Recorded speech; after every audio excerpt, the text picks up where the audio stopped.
नमस्कार साथियों, education special YouTube channel के माध्यम से आप सभी का स्वागत है।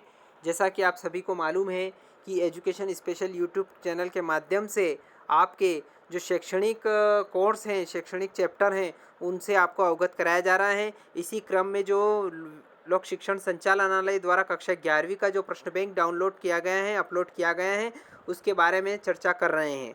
तो आज हम कक्षा 11वीं राजनीति विज्ञान की जो द्वितीय पुस्तक है, भाग 2 राजनीतिक सिद्धांत, पहली पुस्तक जो है उसके वीडियो में पहले अपलोड कर चुका हूँ। आप इसको देख सकते हैं वीडियो की लिस्ट में। इसी का क्रम में भाग 2 आज मैं अपलोड करने जा रहा हूँ। तो पूरे वीडियो को आप अंत तक देखें बिना स्किप किए हुए, ताकि किसी प्रकार की कोई समस्या है तो आप कमेंट करके हमको लिखें। तो देर न करें, चैनल को सब्सक्राइब कर लें, बिना स्किप किए हुए इस वीडियो को देखें। राजनीतिक सिद्धांत एक परिचय। इसके महत्वपूर्ण वस्तुनिष्ठ प्रश्न में पहला एक ही प्रश्न है, राजनीति विज्ञान के अंतर्गत अध्ययन किया जाता है। रिक्त स्थान में 3 प्रश्न दिए हैं। भारतीय संविधान नई नई चुनौतियों का सामना करने में सक्षम रहा है, इसकी रिक्त स्थान का प्रमाण है। तीसरा है, लचीला संविधान रिक्त स्थान संसद से शुरू होती हैं। और चौथा है, संविधान संशोधन की प्रक्रिया आसानी से परिवर्तित हो जाती हैं। इसके बाद सत्य असत्य देख लें। भारत का संविधान समय के साथ बदलता रहता है। और छठा प्रश्न है, संसद संविधान के किसी भी खंड में संशोधन नहीं कर सकती। अब इसके अतिलघु प्रश्न जानेंगे। राजनीतिक सिद्धांत राजनीतिक दलों के प्रदर्शन की भविष्यवाणी करते हैं। किसने कहा कि राजनीति ने ही सांप की कुंडली की तरह जकड़ रखा है, इसे जूझने के सिवाय कोई रास्ता नहीं है। अगला प्रश्न है तीसरा, संविधान में संशोधन क्यों आवश्यक है। चौथा प्रश्न है 2001 से 2003 तक कुल कितने संवैधानिक संशोधन किए गए हैं। और पांचवा प्रश्न है, राजनीतिक सिद्धांत पढ़ना क्यों जरूरी है। इस चैप्टर के दीर्घोत्तरी प्रश्न, महत्वपूर्ण दीर्घोत्तरी प्रश्नों को जानेंगे। पहला प्रश्न है, भारतीय संविधान की संविधान संशोधन प्रक्रिया को समझाइए। संविधान संशोधन की विषय वस्तु क्या रही है और इसका उल्लेख कीजिए। संविधान के मूलभूत ढांचे को स्पष्ट कीजिए।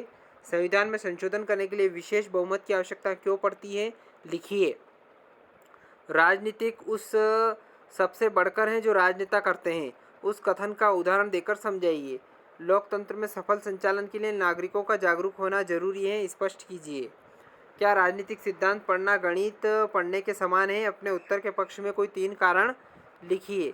अगला प्रश्न है, राजनीतिक सिद्धांत समानता और स्वतंत्रता जैसी अवधारणाओं के अर्थ की व्याख्या करते हैं। राजनीतिक सिद्धांत विभिन्न धर्मों के अंतर बिंदुओं की व्याख्या करते हैं। दूसरा चैप्टर है स्वतंत्रता। स्वतंत्रता में एक महत्वपूर्ण वस्तुनिष्ठ दिया है, स्वतंत्रता का अर्थ है। दूसरा एक रिक्त स्थान दिया है, स्वतंत्रता रिक्त स्थान का विलोम है। 2 सत्य असत्य दिए हैं, नकारात्मक स्वतंत्रता से आशय बंधनों का अभाव है। और दूसरा सत्य असत्य है, स्वराज का अर्थ दूसरों पर अपना राज है। इसी प्रकार एक वाक्य में उत्तर में 4 क्वेश्चन दे रखे हैं। पहला प्रश्न है, एक वाक्य में लॉन्ग वॉक टू फ्रीडम किसकी आत्मकथा है। फ्रीडम फ्रॉम फियर, भय से मुक्ति नामक पुस्तक लेखिका का नाम लिखिए। ऑन लिबर्टी नामक पुस्तक के लेखक कौन है। और हानि सिद्धांत किसने प्रतिपादित किया।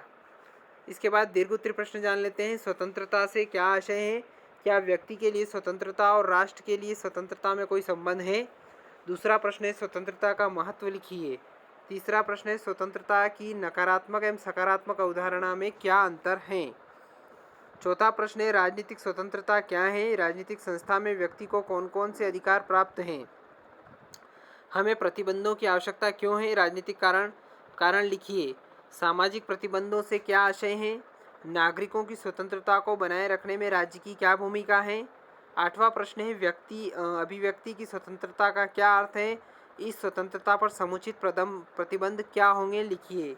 और 9वां प्रश्न है, सकारात्मक स्वतंत्रता से क्या आशय है। अगला प्रश्न है समानता। समानता चैप्टर के 3 वस्तुनिष्ठ प्रश्न दे रखे हैं। पहला है, नागरिकों को समान नागरिकता प्रदान करना कौन सी समानता है। किस विचारक का यह मत है कि समानता की अवधारणा राजनीति विज्ञान में सर्वाधिक दुष्कर है। और तीसरा प्रश्न है, समानता का अर्थ है। 3 ऑब्जेक्टिव हैं। चौथा प्रश्न सही जोड़ी का है, जिसमें सकारात्मक कार्रवाई, अवसर की समानता, समान अधिकार 3 सही जोड़ी में है। एक वाक्य में उत्तर देने वाले 2 प्रश्न हैं। नारीवाद से क्या तात्पर्य समझते हैं। और 18वीं शताब्दी के उत्तरार्ध में हुई फ्रांसीसी क्रांति का क्या नारा था। राजनीतिक समानता के साथ साथ समानता का होना अत्यंत आवश्यक है। सत्य असत्य में समानता के बिना व्यक्ति अपनी स्वतंत्रता को उपभोग नहीं कर सकता। सामाजिक समानता को बढ़ावा देने के लिए भारतीय संविधान ने छुआछूत की प्रथा का उन्मूलन किया। अब इसके बाद दीर्घ उत्तरीय प्रश्न। समानता के 3 प्रकारों आयामों का वर्णन कीजिए। समानता की स्थापना हेतु किए जाने वाले प्रयासों का वर्णन कीजिए। समानता का महत्व लिखिए। महिला मताधिकार के पक्ष में तर्क दीजिए। समानता के प्रकारों का वर्णन कीजिए। समानता से आप क्या समझते हो और सामाजिक समानता पर प्रकाश डालिए। अगला प्रश्न चैप्टर है सामाजिक न्याय। सामाजिक न्याय के जो वस्तुनिष्ठ प्रश्न है, पहला प्रश्न है सामाजिक न्याय की अवधारणा निम्नलिखित में से किस राज्य के अनुकूल है? सामाजिक न्याय का क्या अर्थ है? तीसरा प्रश्न है नीति निर्देशक तत्वों के पीछे शक्ति होती है। और चौथा प्रश्न है द रिपब्लिक पुस्तक के लेखक कौन हैं? रिक्त स्थान देख लेते हैं। 5 रिक्त स्थान हैं इसके महत्वपूर्ण। प्राचीन भारतीय समाज में न्याय रिक्त स्थान के साथ जुड़ा था। संविधान ने समस्त भारतीय जनता के रिक्त स्थान पर जोर दिया है। भारतीय संविधान व्यक्ति की रिक्त स्थान के लिए प्रतिबद्ध है। चौथा प्रश्न अनुच्छेद 370 और 371 लैंगिक न्याय की उपेक्षा और महिलाओं और बच्चों को परिवार की संपत्ति में असमान अधिकार, रिक्त स्थान, धर्म विशेष की जरूरतों के प्रति ध्यान। अब एक वाक्य में उत्तर। न्याय क्या है? समाज की किस विसंगति ने सामाजिक न्याय की अवधारणा को जन्म दिया? संविधान के दर्शन की जरूरत संविधान के किस भाग में मिलती है? और पारस्परिक निषेध का क्या अर्थ है? सत्य असत्य में देख लेते हैं। 4 सत्य असत्य दिए गए हैं। भारतीय संविधान का उदारवाद सामुदायिक जीवन मूल्यों का पक्षधर है। भारतीय संविधान धर्मनिरपेक्ष नहीं है। संविधान के दर्शन की जरूरत संविधान के किस भाग में मिलती है? और पारस्परिक निषेध का क्या अर्थ है? लघु उत्तरीय प्रश्न में सामाजिक न्याय का क्या अर्थ है? विशेष जरूरत वाले लोग किन्हें कहते हैं? न्यायपूर्ण समाज किसे कहते हैं? और राल्स को न्याय सिद्धांत समझाइए। दीर्घ उत्तरीय प्रश्न। भारतीय संविधान के दर्शन की विशेषताएं लिखिए। संविधान लोकतांत्रिक बदलाव का साधन है। भारतीय संविधान की आलोचनाओं का उल्लेख कीजिए। धर्मनिरपेक्षता के संबंध में भारतीय और पश्चिमी दृष्टिकोण के अंतर को स्पष्ट कीजिए। समान लोगों के प्रति समान बर्ताव से क्या तात्पर्य है? और न्याय के प्रकार लिखिए। अब चैप्टर है 5 अधिकार। अधिकार के महत्वपूर्ण प्रश्न को जानेंगे। अधिकार का क्या अर्थ है? मानवाधिकारों की सार्वभौमिक घोषणा कब हुई? अधिकार का क्या अर्थ है? इसके बाद अगला प्रश्न है मानवीय अधिकारों की सार्वभौमिक घोषणा कब हुई? अगला प्रश्न है लघु उत्तरीय प्रश्न। अधिकार क्या है? अधिकार के 2 प्रकारों को लिखिए। तीसरा प्रश्न है राजनीतिक अधिकार को समझाइए। चौथा प्रश्न अधिकार का महत्व बताइए। पांचवा प्रश्न अधिकार महत्वपूर्ण क्यों है? छठा प्रश्न अधिकार का प्राकृतिक सिद्धांत क्या है? सातवां प्रश्न है सूचना का अधिकार क्या है? नागरिक अधिकारों का संक्षिप्त वर्णन कीजिए और मानव अधिकारों की व्याख्या कीजिए।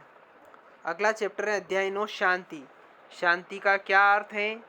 शांति के मार्ग में प्रमुख बाधा निम्नलिखित में से कौन सी है? अहिंसा का पुजारी किसे कहा जाता है? किसे कहा जाता है? दीर्घ उत्तरीय प्रश्न में हिंसा कभी शांति को प्रोत्साहित कर सकती है? व्याख्या कीजिए। अहिंसा के बारे में गांधी जी के विचारों को लिखिए और शांति कायम करने के लिए कोई 4 तरीकों की विवेचना कीजिए। अगला चैप्टर है अध्याय 10 विकास। विकास से क्या तात्पर्य है? यूएनडीपी का पूरा नाम बताइए। विकास के लिए निम्नलिखित में से चुनौती कौन सी है?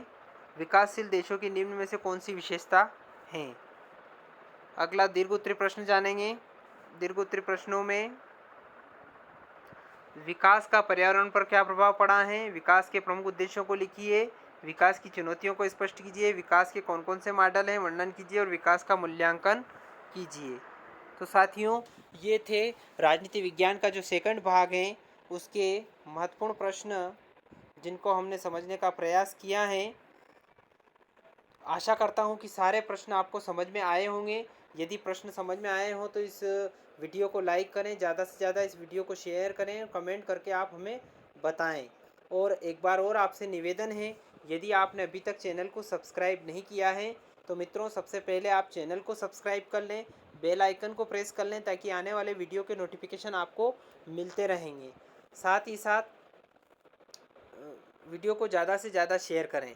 एक और मैं 5 हौसले के साथ करें। 5 सकारात्मक प्रयास आपको करना है। परीक्षा का डर आपको निकालना है। विद्यार्थियों के लिए बहुत ही महत्वपूर्ण बात है।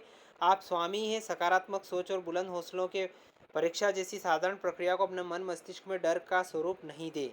आप इन 5 बातों का विशेष ध्यान रखिए, करिए, रखिए, पूछिए, बताइए और चाहिए। ये 5 बातें आपके दिमाग में होना चाहिए और किसी प्रकार का भय आपके मन में नहीं होना चाहिए।